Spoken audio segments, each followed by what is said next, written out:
وبقربه كم تنجلي. کیا کسی برے شخص کی برائی کرنا جائز ہے؟ دیکھیں، برے دو قسم کے ہیں.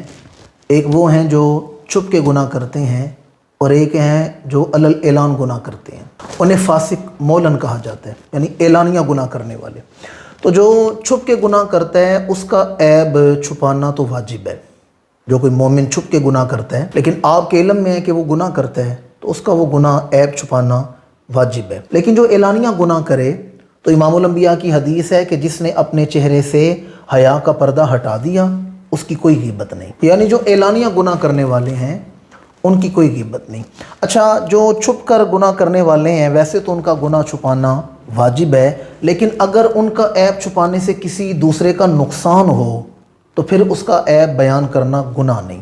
مثلا کوئی اپنی بیٹی کی شادی کرنا چاہتا ہے اور آپ جانتے ہیں کہ لڑکے میں فلاں فلاں عیب ہے، وہ عیب سے اسے مطلع کرنا جائز ہے کہ تم اپنی بیٹی کا رشتہ دے رہے ہو، لڑکے میں فلاں عیب ہے اور اس عیب کی وجہ سے تم اس سے رشتہ نہ کرو.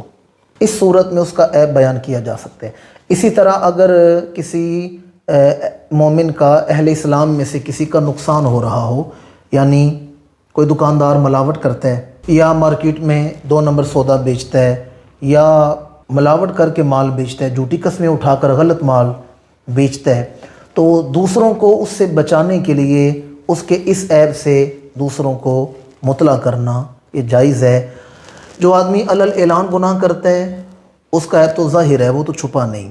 آپ کے سوال کا مختصراً جواب یہ ہے کہ جو علل اعلان گناہ کرتا ہے اس کا تو کوئی عیب چھپا نہیں.